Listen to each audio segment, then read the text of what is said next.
Thank you very much for this introduction. Let me start by saying hello to everyone. It's really an honor to host you in such a great number. We are several hundreds people, lots of students, which is great. And today we are going to make a special presentation to show you how the evolution of the translation office looks like. And it's a great day for me because I'm working with this gentleman for over 20 years, but it's very rare that we present together. And he's the chairman of the supervisory board of XTRF. He's the founder of the translation company from which XTRF, in fact, spinned off as a technology idea before the translation company was sold. And privately, he's my dad. Hi, Dad. Hi, son. Nice to meet all of you. It is a special situation for me that I speak just after my student, Konrad. Thank you, Konrad, for your information about your first experience in XTRF.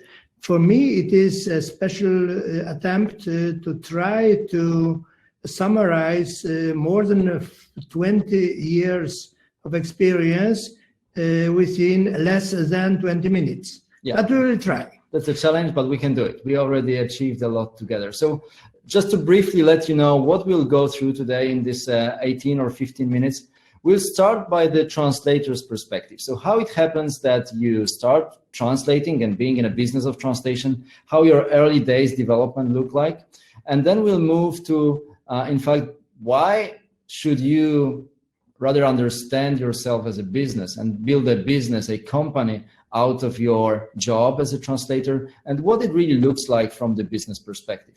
And what's great that really part of this will be our own experience, because as I said, Jurek started the translation company. I joined him and we developed this together before we sold it to a big player on the market. So a lot of personal experience will be in this story. So that, how it started? It started from a very hard decision, because I was, for years, I was employed in a state-owned enterprises. And sometimes I was I felt myself very uncomfortable with stupid bosses. And also I felt that I waste a lot of time, for example, on commuting, more than 40 minutes one way, and back it is 1.5 hours. So the first idea which I got was that if I start working as a full-time freelancer, it will be some kind of freedom for me.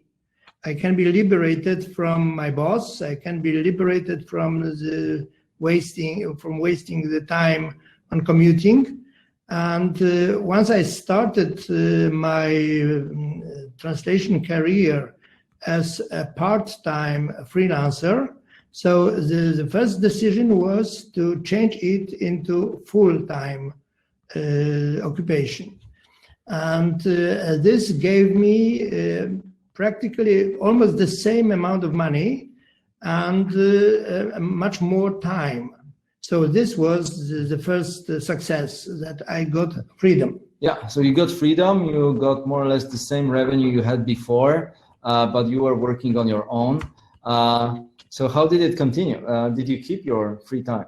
The problem was also with the number of customers. Fortunately, I had a lot of customers. I had a lot of projects, and they were coming and coming, which means probably that my services were positively understood by the customers. And since I got more and more projects, I realized that my free time is shrinking.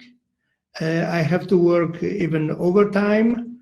I lose again my free evenings. Sometimes even I have to work on Saturdays or Sundays. So weekends gone, evenings, free evenings also gone. It is something wrong. Of course, it is better because I have a little bit more money. But what about the balance between my private time and my occupation? So your success and the fact that you're successful with your services and clients started to be heavy, in fact, in maintaining this, right? Which is, by the way, quite a typical step in growth of every early stage business, right? The more successful you are, the less time you start to have because you have so much work to do. The main problem is, of course, that you think that you can do everything better than anybody else. So you have to do everything by yourself. And this was the first milestone in my career, that I realized that maybe I can just offer some translating job to my colleagues, my friends, who are also translators, freelancers, but I will keep the same quality standard because I will edit everything, proofread everything, maybe also making formatting better than they. And in this way, the quality will be preserved. And I will get some more money because the number of projects is again growing, and I regain some more time for myself. And this was something very useful for some period, that sharing translations with my friends gives me some more time. But again, the number of projects were growing, and the free evenings and the free weekends were already gone again. So this was the moment when I realized that it must be something else what shall be invented. Otherwise, we will stop because everything is based on my work. And this is presented in English, the difference between working on a company or in a company. At the first period, the first stage, I was working in my company, and it was a time to start thinking about working on my company. With the help of my son, who was just completing his studies in management, it was much easier because he was well prepared in management. So yeah, we are a good fit together. But in this, indeed, this would really lead to quite a typical situation. If you continue growing your business, then you are working over hours, and you can work like this for many years, and it's really becoming unbearable. So you have to do something about it. You have to start building a company. There is a great book. I was presenting this subject already several times. The book is called E-Myth, and it basically tells a story of a person who is very professional in his craft. I think he's a baker or whatever he's specialized in. But again, like that story, he wanted to eliminate working for another boss. So he created his own small shop, and he was producing his product that he liked so much, and it was great. He was, of course, successful, so clients were coming, business was growing, but he was really working over hours, and this was crazy. So at a certain moment of time, he hired a person, an assistant, who was helping him with the business. His life went to normal, and it was good, just for a small period, for a short period, small amount of time, because again, the number of clients would grow, and even worse, at a certain moment, you would realize that this assistant is not as perfect as you thought it is, and you really do have to take back the control of your business, which means you have to work again even more than before. And you cannot continue like this. And even if you could, one day when you are 40, 50, or 60, you wake up in the morning and you'll say, I don't want to go to work today. But hey, that's the problem. You cannot not go to work, because this company is only you. You are really in the central place in this company. Without you, there is no this business. So in fact, you have to create a company, a business, which is a product in itself, because otherwise you just have a job, you don't have a business. So let's have a look at this business perspective then. Of course, like we just said, it starts with a one-man show, and at the beginning, everything is okay. You have to keep your costs down. Clients are coming with new projects, which is great. And at a certain moment of time, you'll realize you need help from someone. In that example, it was his friends who were translators, and they could help him with a part of the work. That's great. At a certain moment, it could be an assistant or someone who will assist you with some administrative tasks. That's still okay. But when you have people who start working with you, you need also to learn how to delegate, because it's not easy. We are all used to, especially as early stage entrepreneurs, we really believe in our forces, in our quality, strengths, and mental capacity. We believe we are great. So delegating to someone always means risk. Will they be able to do it right? But you have to delegate, because otherwise you will not start building the structure. So the important step in growing your business is when you delegate, you have to start defining the processes according to which your company functions.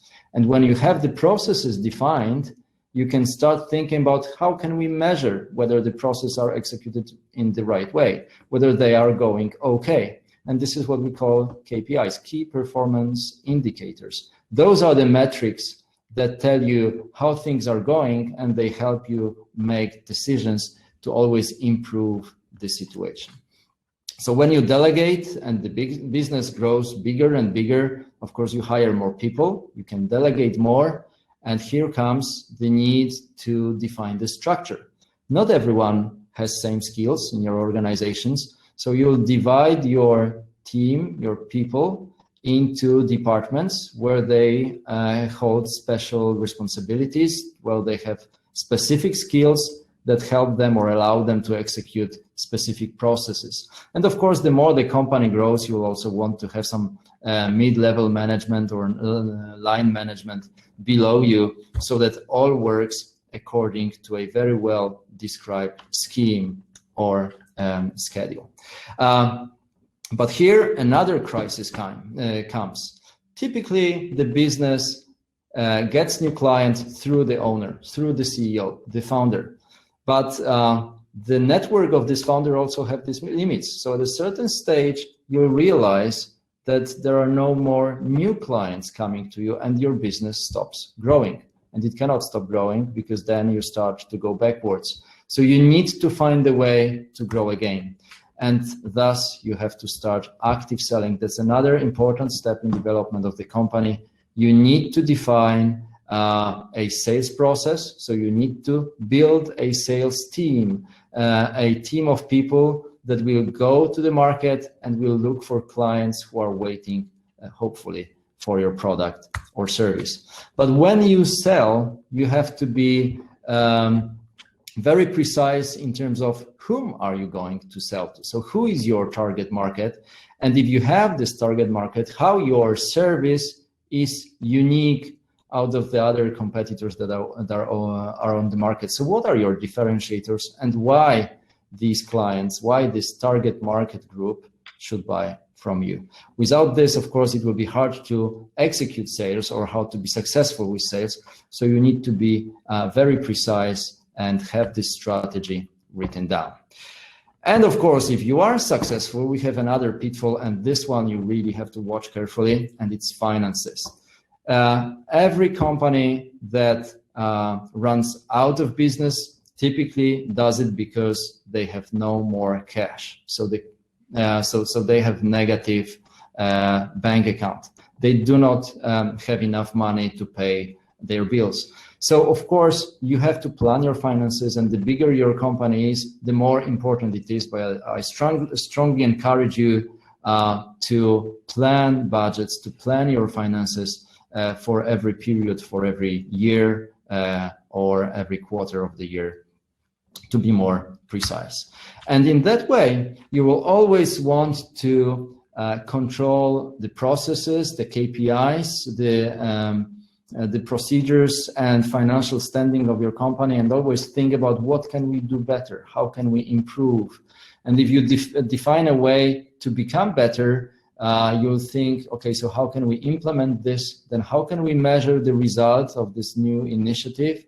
Have we reached the goal? Have we become better? And if yes, then again, you will start thinking, where do we go from now? How can we improve again? And this will be like continuous improvement cycle that you will see. This will help you grow your business, and this will help you become better and better entrepreneur and company as such. But there is also an end to everything, and you have to be very precise. What do you really want from this company? Is this a lifestyle business that you want to keep for your whole life and pass it on to your kids and grandkids in 60 years? Or are you thinking about being more aggressive or decided about your growth strategy? You can merge with other companies, you can buy other companies, or you can be bought by other companies, and this can be your exit strategy. So also, when you have a business of a well-defined size, you will think about a completely different level, completely different strategy about how to move to even the next higher stage. I hope this is helpful. I hope that this have really gave you a very short, like a crash course of what it takes to build a business from one-man show, from one translator, one freelancer, to a serious business that can even have its exit strategy. Thank you so very much. Thank you very much. It was a pleasure to present to you. Enjoy the rest of this event. Thank you so much.